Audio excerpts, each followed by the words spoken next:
আপনারা জানেন ব্রিটিশদের বিরুদ্ধে প্রথম যুদ্ধ, সিপাহী বিদ্রোহ, আজকের দিনে মঙ্গল পাণ্ডে ব্যারাকপুরের মাটিতে ব্রিটিশের বুকে বন্দুক দাগিয়েছিলেন। আজকের দিনে তাকে স্মরণ করে সেই বিদ্রোহের সাক্ষী হতে পশ্চিমবঙ্গেও আমরা আমূলভাবে সেই সব নেতৃত্বকে পরিবর্তন করে লাল গোলামি ছেড়ে আমরা ভারত মাতা সৈনিক হতে চাই। আজকের এই সংগঠনের প্রথম অধিবেশনে আপনাদের সকলের উপস্থিতি যেভাবে আমরা দেখেছি, আর যেভাবে আপনারা উদ্বোধনী সঙ্গীত, আমাদের সঙ্গীত গেয়ে যেভাবে আমাদের আন্দোলনিত করলেন, আমাদের অনুপ্রাণিত করলেন, প্রত্যেকটা মানুষকে আমি ধন্যবাদ জানাই। সমস্ত ভাই এবং বোন এবং গৈরিক সৈনিকদের আমি ধন্যবাদ জানাই। যে সংগঠন থেকে আপনারা এসেছেন আপনাদের জানিয়ে রাখি, যদি মনে করেন এনএফপি থেকে এসেছি ভারতীয় মজদুর সঙ্গে, যদি মনে করেন এফএনপিও থেকে এসেছি ভারতীয় মজদুর সঙ্গে, ওখানে যা করেছি এখানেও তাই করব, তাহলে ভুল করবেন। This is a also trade union, but trade union with difference. BMS ওই সংগঠন নয়, তারা ট্রেডিং সংগঠন, বিএমএস সেই সংগঠন নয়। আমি পরিচয় করে দিতে চাই, আপনাদের সামনে 3টি ছবি রাখা আছে। অনেকে মনে করবেন যারা এনএফপি থেকে এসেছেন, এফএনপিও থেকে এসেছেন, তারা মনে করবেন 3জন ছবি মালা দেওয়ার কি প্রয়োজন আছে। তাদের পরিচয় আপনাদের করিয়ে যেতে চাই, কারণ প্রথম অধিবেশনেই আপনাদের এই বিএমএসকে শিখে নিতে হবে, তবেই আপনারা বিএমএস এর সংগঠন আরো ভালোভাবে করতে পারবেন। দত্তপন্ত টেংরিজির কথা অনেকেই বললেন, ভারতের বুকে শ্রমিকের পতাকা লাল, আমাদের রক্তের রং লাল, আর সারা দেশে লাল লাল যে সংগঠন ছিল, সেই সংগঠনের প্রথম ছেদ যিনি করেছিলেন তিনি দত্তপন্ত টেংরিজি। উনি বলেছিলেন শ্রমিকের কোনো ধর্ম হয় না, শ্রমিকের কোনো রাজনৈতিক পরিচয় হয় না, শ্রমিকদের অরাজনৈতিক সংগঠন হতে হবে। আর এই অরাজনৈতিক সংগঠনের বীজ উনি বপন করেছিলেন 1955 সালে মধ্যপ্রদেশের ভোপালে 23শে জুলাই ভারতীয় মজদুর সংঘ প্রতিষ্ঠার মাধ্যমে। অনেকেই প্রশ্ন বিষয়ে আপনাদেরকে বলা হবে এ তো বিজেপির সংগঠন, বিজেপির নেতা, তাদের বলে দেবেন বিজেপির জন্ম এই দেশে 1980 সালে, আর ভারতীয় মজদুর সংঘ 1955 সালে এই দেশে কাজ শুরু করেছে। আর আপনার এই ফেডারেশন, ভারতীয় পোস্টাল এমপ্লয়িজ ফেডারেশন 1978 সাল থেকে ডাক বিভাগে কাজ করছে। তখনও ভারতীয় জনতা পার্টি বা বিজেপির জন্ম এই দেশে হয়নি। আমরা প্রকৃত নন পলিটিক্যাল ট্রেড ইউনিয়ন, কোনো পলিটিক্যাল দল আমাদেরকে জন্ম দেয়নি। এফএনপিও বলবে আমরাও নন পলিটিক্যাল, লিখবে তারা অ্যাফিলিয়েটেড বাই আইএনটিইউসি। আইএনটিইউসি হচ্ছে কংগ্রেসের একটি শাখা সংগঠন। আর তাদেরকে জিজ্ঞেস করলে তারা বলবে আমরা সেই কংগ্রেস, এও হিউম বানিয়েছিল ব্রিটিশ জামানায়, সেই কংগ্রেসের শাখা। সেই কংগ্রেস কি আছে বন্ধু? আজকে যে কংগ্রেস দেখছেন, এই কংগ্রেসের পাশে দেখবেন কংগ্রেস আই, ইন্দিরা কংগ্রেস। ইন্দিরা গান্ধী যে কংগ্রেস তৈরি করেছিলেন সেই কংগ্রেসের শাখা চলছে, আর তার শাখা আইএনটিইউসি এই পোস্টাল ডিপার্টমেন্টে কাজ করছে। তারা সম্পূর্ণভাবে রাজনীতির সাথে যুক্ত পলিটিক্যাল পার্টি, কংগ্রেসের একটি ছায়া। আর একটি সংগঠন আছে যারা বলে 100 বছর ধরে আমরা কাজ করছি, আমরা নন পলিটিক্যাল। আজকে ধরা পড়ে গেছে সিপিআইএম কে প্রত্যেক বছর তাদেরকে লেভি দিতে হয়, আর লেভি দিতে গিয়ে ধরা পড়ে তারা আজকে ডিরিকগনাইজ হয়েছে বন্ধু। তারাও নন পলিটিক্যাল নয়, সম্পূর্ণরূপে সিপিএম দ্বারা প্রবাহিত পলিটিক্যাল পার্টি। আর আপনার এই সংগঠন ভারত মাতা কি জয় বললে বলা সংগঠন, সম্পূর্ণভাবে অরাজনৈতিক সংগঠন। তাই বুক ঠুকে আপনি আপনার অফিসে কাজ করবেন, আমরা নন পলিটিক্যাল ট্রেড ইউনিয়নের হিস্সা। দত্তপন্ত টেংরিজির কাছে প্রথম যখন গিয়েছিলাম বললাম যে দত্তপন্তজি আপনি একটি নন পলিটিক্যাল ট্রেড ইউনিয়ন করেছেন, আমরা পোস্টাল ডিপার্টমেন্টে একটি ট্রেড ইউনিয়ন করতে চাই। উনি হেসেছিলেন, উনি বললেন কেন, পোস্টাল ডিপার্টমেন্টে আরো দুটি সংগঠন আছে, একটা কমিউনিস্টদের দ্বারা পরিচালিত, একটা কংগ্রেসের দ্বারা পরিচালিত, আবার এখানে সংগঠনের কি প্রয়োজন? আপনি ভাবুন, আমরা কোনো রাজনৈতিক দলের নেতার কাছে গিয়ে বলি নেতাজি আপনার দলে আমরা যোগদান করব, তিনি কি বলেন আসুন বসুন, আর উনি উল্টো কথা বলছেন। আমরা ভাবলাম কেন এ কথা বললেন। দ্বিতীয়বার গেলাম, দ্বিতীয়বার গিয়ে বললাম টেকনিজি আমরা ওই রকম সংগঠন এনএফপি বা এফএনপির মতো সংগঠন করতে চাই না, আমরা non political genuine trade union করতে চাই, কোনো ট্রেডিং ইউনিয়ন করতে চাই না, আমরা চাই শোষিত পীড়িত বঞ্চিত মানুষের ভাগ্য গড়ার ইউনিয়ন। তখন উনি প্রথম 1978-এ আমাদের অ্যাপ্লিকেশন দিলেন এবং বললেন এগিয়ে চলো। আর 1978 থেকে এখানে আমরা কাজ শুরু করলাম, একটার পর একটা কাজ ভারতীয় মজদুর সংঘের ব্যানার তলে। আপনারা জানবেন দুটো শ্রমিক সংগঠনের কাছে তাদের বোনাসের কোনো কনসেপ্ট ছিলেন না। আপনারা আজকে বোনাস পাচ্ছেন প্রত্যেকটা কর্মচারী, আগে বোনাস পেত না পোস্টাল কর্মচারীরা। জিজ্ঞেস করতো কমরেড আমরা বোনাস পাবো না, বলতো কমরেড বোনাস কারা পায়? যারা কল কারখানায় চাকরি করে আর সেই চাকরি করে যারা ওখানে বেশি উৎপাদন হয় তারা বোনাস পায়, পোস্ট অফিসের বাবুরা বোনাস পায়। যা বসো।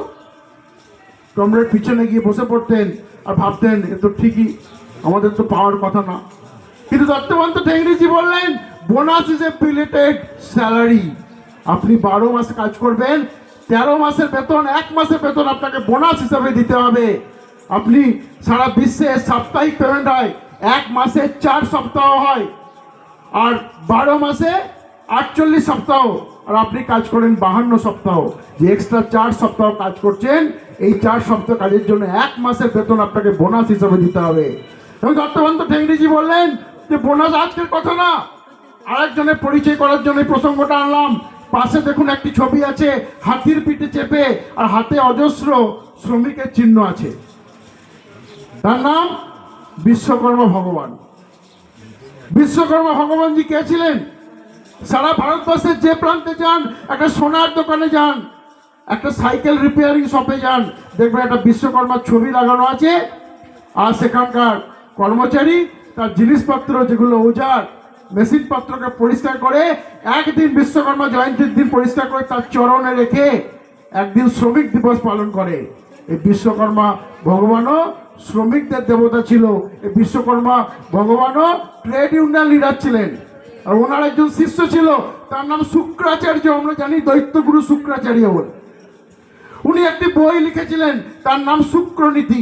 প্রাচীন সংস্কৃত ভাষায় সেই শুক্রনীতিতে বলা আছে শ্রমিকের সাথে মালিকের সম্পর্ক কি হবে, শ্রমিকরা বোনাস কিভাবে পাবে, ন্যূনতম 8.33% বোনাস শ্রমিকদের দিতে হবে। সেটা শুক্রনীতির কথা। দত্তবন্ত ঠেঙ্গড়িজি সেই শুক্রনীতির প্রসঙ্গ তুলে সরকারকে দিলেন। আর 1979 সালে প্রথম বোনাস অ্যাক্ট হলো। আর 1980 সালে মনে করে দেখুন পোস্ট অফিসের কর্মচারীরা প্রথম বোনাস পেল। আজকে যে বোনাস পাচ্ছেন এর দান ভারতীয় মজদুর সংঘের, অন্য কোনো সংগঠনের না। দত্তবন্ত ঠেঙ্গড়িজি বলেছিলেন তোমরা শোষিত পীড়িত বঞ্চিত লোকের কাজ করার জন্য এই সংগঠন বানিয়েছ, সেই কাজ মাথায় রাখবেন। আমরা পোস্ট অফিসে ঢুকে দেখলাম যেখানে শোষিত পীড়িত বঞ্চিত মানুষ কারা? তারাই যারা ক্যাজুয়াল লেবার, যারা আপনার অফিসে ঝাড় দিচ্ছে, আপনাকে জল দান করছে, আপনার ছোটখাটো কাজ করছে, তাদের বলা হয় ক্যাজুয়াল লেবার। আর এই পার্ট টাইম ক্যাজুয়াল লেবার যাদের ডিউটি 8 ঘন্টা ছিল, তাদের রাইটস দেখার কোনো সংগঠন ছিল না। তাদের নিয়ে বড় বড় সংগঠন ফাইটিং ফান্ড কালেকশন করেছে, তাদের দিয়ে 17 ইঞ্চি বিছিয়েছে, চেয়ার পাতিয়েছে, জল আনিয়েছে, তাদের কথা কখনো বলেনি। ভারতীয় মজদুর সংঘ প্রথম আমরা ডিমান্ড করলাম সরকারের কাছে, তাদেরও রাইটস আছে, তাদেরও অধিকার আছে, বিভাগীয়করণ হতে হবে। আর আপনারা জানেন এমটিএস এর 25% পোস্ট সেই পার্ট টাইম ক্যাজুয়াল লেবারদের জন্য প্রথম বিভাগীয়করণ হলো সেই স্ট্রাইকের রেজাল্টের পরে। আর এর মূল অবদান কিন্তু আপনার এই সংগঠন, অন্য সংগঠন নয়। আমরা গিয়ে বললাম শোষিত পীড়িত বঞ্চিত কারা? যারা আপনার ডিপার্টমেন্টে এক্সট্রা ডিপার্টমেন্টাল এজেন্ট, আজকে আপনারা তাদের গ্রামীণ ডাক সেবক নামে চিনেন, তাদের নাম ছিল এক্সট্রা ডিপার্টমেন্টাল এজেন্ট। এজেন্ট শব্দটা ইংলিশে খুব সুন্দর, বাংলায় আমরা এজেন্ট মানে দালাল বলি। আর এই দালালরা 100 বছর ধরে কাজ করেছে, তাদের অধিকারের জন্য কেউ লড়াই করেনি। আমি নিশ্চিত করে বলছি, আমি এনএফপির অনেক সংগঠনের ছবি দেখেছি, ভিডিও দেখেছি, এরকম থার্মোকলের বড় বড় প্ল্যাকার্ড, একটি রানার চলেছে বল্লম হাতে, একটি ছবি বাইরে থাকতো আর ওই গানটা বাজতো, রানার চলেছে ঝুমঝুম ঘন্টা বাজছে রাতে। রানারের কোনো ছুটি ছিল না, রানারের কোনো বেতনমান ছিল না, রানারের কোনো অধিকার ছিল না, রানারের কোনো রিটায়ারমেন্ট বেনিফিট ছিল না। আর যখনই বলতো কমরেড আমাদের ভালো হবে না, তখন কমরেডরা বলতো কি করে ভালো হবে, এই দেশে শত্রু সরকার মানে কংগ্রেসের সরকার আছে। যেদিন আমাদের এই দেশে আমাদের মেহনতি মানুষের স্বার্থে কমিউনিস্টদের সরকার আসবে সেই দিন ভালো হবে। বেচারা কমরেড স্বপ্ন দেখতো একদিন হয়তো এই দেশে আমাদের সরকার আসবে আর আমাদের ভালো হবে।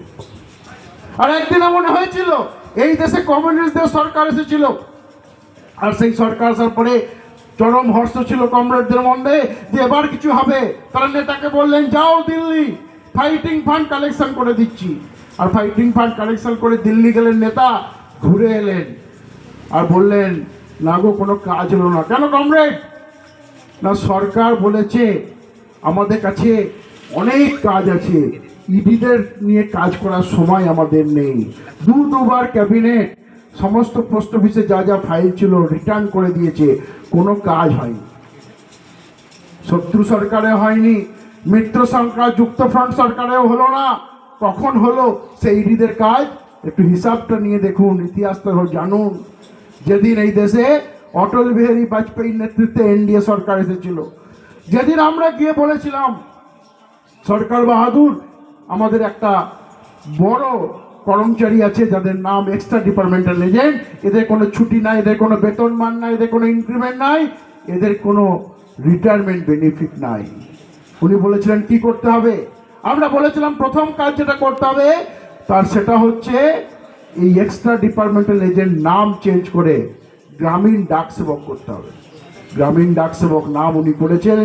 শুধু তাই নয়, প্রথম ইনক্রিমেন্টাল বেনিফিট সহ স্কেল হয়েছে, আর প্রথম লিভ উইথ টিআরসি হয়েছে, প্রথম গ্র্যাচুইটি প্রভিশন তাদের দিয়েছে। এই কাজ আপনার এই সংগঠন করেছে, অন্য সংগঠন নয়।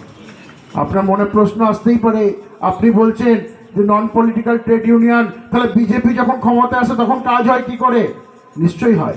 তার কারণ আমরাও বলি ভারত মাতা কি জয়, তারাও বলে ভারত মাতা কি জয়।